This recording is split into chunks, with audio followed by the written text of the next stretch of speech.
चलिए आए भैया प्रणाम। फिर से आप सबके नमस्कार, स्वागत प्रणाम बा। भोजपुरी लाइट के आगाज में आप सबके फिर से स्वागत बा। और आज हम एगो अंकुश राजा जी के बहुत प्यारा सा गीत जो उनकी काफ़ी अच्छा चल रहा बा मार्केट में भी, अब डोलिया में ले जाई भातार सुना ये यार तू देखते रह जीवा। ये गीत के आज हम जी शार्प माइनर से बजाओ तनी, जी शार्प ही हो गई। शुरुआत करते हैं।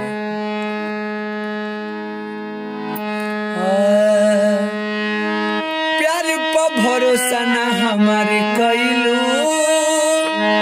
काहे इंतजार ना हमारे कैलू।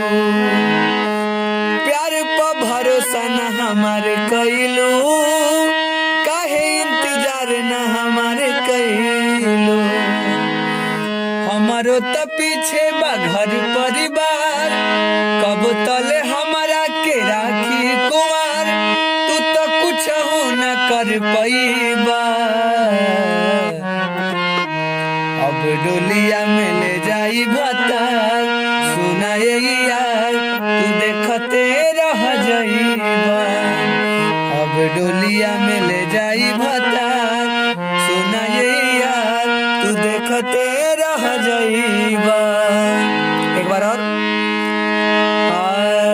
प्यार पर भरोसा ना हमारे कैलू, काहे इंतजार ना हमारे कैलू। अरे हमारो त पीछे बा घर परिवार, कब तले हमारा के राखी कुमार। तू तो कुछ हो न कर पैबा, अब डोलिया में ले जाई भातार सुना ये यार तू देखते रह जाइबा। अब डोलिया में ले जाई भातार सुना ये यार तू देखते रह जाइबा। आइए अब आपके सामने अंतरा प्रस्तुत है।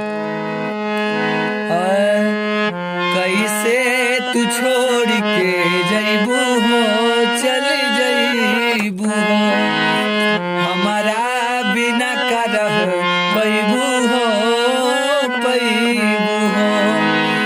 कैसे तू छोड़ के जइबू हो, जइबू हो, हमारा बिना का रह पैबू हो, रह पैबू हो।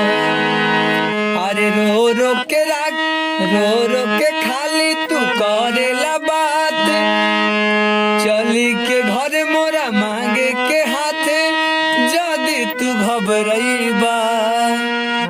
अब डोलिया में ले जाई भातार सुना ये यार तू देख